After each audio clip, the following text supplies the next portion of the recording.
7 days ago, I was racing around a mountain to maybe catch a glimpse of the sunrise, approaching the end of a 100-mile ultramarathon. It had 100 miles of distance, 9,000 meters of altitude. It was hard. Covering that kind of distance strips away pretense. You spend hours moving alongside strangers, and you learn a lot about why people run. At one point, I fell into step with a guy who was living for his athletic prowess. He had told us, but there was also somebody else, he had told us that when he was 25, he decided to get himself sterilized because he was definitely not going to have children. He was just not the person for it. The other main person I ran a lot with a lot of the time was also a father like me. And it brought back home, it brought into sharp relief a cultural and biological observation that I had been struggling with for a while, especially since I had children. The dad bod. In 2015, apparently, there was a viral essay which gave name to this cultural phenomenon of the dad bod.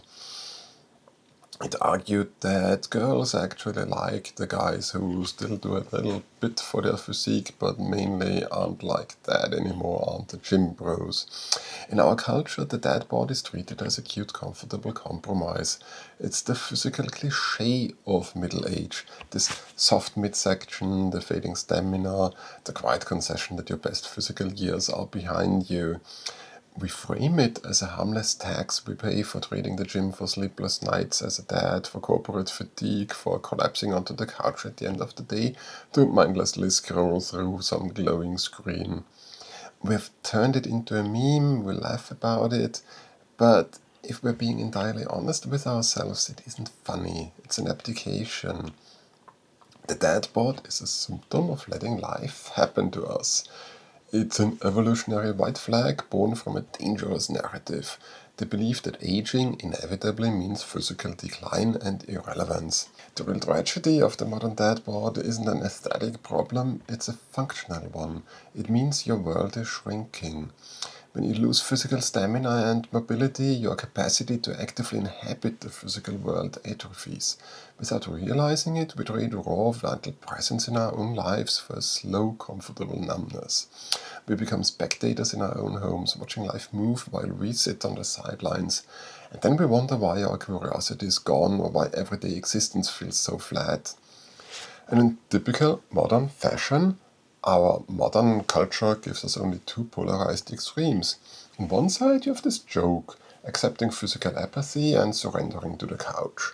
On the other side, you have gym bro looks maxing and tech bro immortality cults.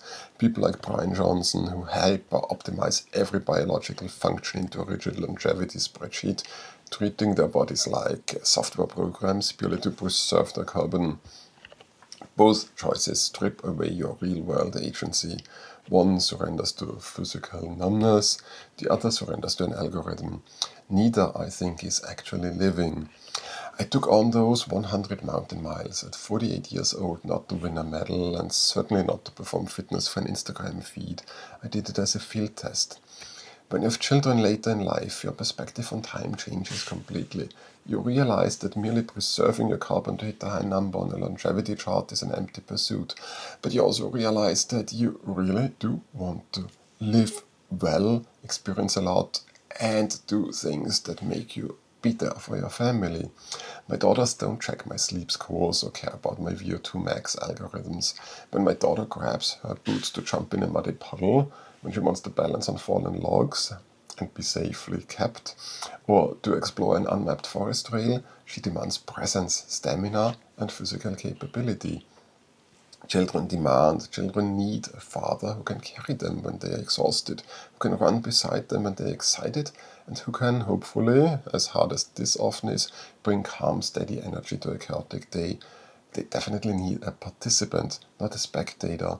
And the weirdest thing about it is that I've gained in muscle mass because I was lifting my daughters, because I carry them around, because I move with a buggy. There is so much physical activity involved if you are an active father, So how is a dad bod a soft midsection when you're constantly moving and moving others? An actively created, capable dad bod therefore shouldn't be defined by soft midsection, by beer belly, nor should it be defined by a showy set of vanity abs. It should be defined by a rugged, reliable engine. It is a biological vessel, a tool built for utility, presence and exploration. To build that engine, you have to trade empty optimization for optimizing exploration. You don't need magic pills and you don't need to live in a gym isolating individual muscles. You need functional strength, real-world endurance, mobility and balance. And the best way to train for the world is to move through it. Go out, hike, run, walk, carry a backpack, explore with your children, carry your children. For over a decade, if not more, I ran marathons in a comfortable, for me, predictable 4 hours. If I was tired and not well trained, it was 4 hours 15. If I was better trained, it was 3 hours 50. I assumed that was simply my biological ceiling, especially now that I was getting older. It wasn't until I stopped treating fitness as routine cardio and started treating my body as an unmapped territory to explore, to try out things with, that I dropped the time to 3:30 last year. Now at 48, I'm thinking of building towards a sub-3-hour marathon. I don't know if I will still be able to get there before each strikes, but let's see about it. I don't share that to boast, and I'm certainly not telling you to just go and run an ultra. I share it because my body is my personal laboratory. It is how I gather the data to understand what human biology can sustain, and it is the vessel, though I will get into how and why I hate this word for something like the body, to explore, to see things, to live. Your body is the ultimate non-negotiable tool for exploring this earth. If you let your internal ecosystem wither, if you don't consider it, you blind yourself to what you can experience and accomplish and what you need to do good for your health and your fitness. This video is another step in another series where we stop guessing our health based on bathroom scales or trending biohacking software. We will go deeper. Next step, into a sports medicine lab and into blood testing to see what this can actually show, because it is one of those major points that are constantly being overlooked, although it is a very fundamental. I had a peculiar experience on that ultramarathon with my sports outdoors watch, and I will start a series on that. This is where my channel had become somewhat known years ago, because I was doing a lot of sports watch reviews. I do not want to do reviews anymore for a lot of reasons, but I do want to get into micro exploration with wearables videos again, because there is a lot to consider there, a lot we can learn about the world through the devices and ourselves through the devices, and about the devices to get to learn more about our world. You'll see where it goes. And this health story will continue with quite a few more things, including a look at supplements, which will be advertising one that I've been taking ever since it came out, but also telling you how I can't advertise it, because that's not how supplements actually work. So, if you're ready to treat your body as an ecosystem rather than an afterthought, hit subscribe. In our next episode, as I said, we're stepping straight inside the sports medicine laboratory to strip away the guesswork and measure the raw capacity of the aerobic machine. Let's see what's under the hood.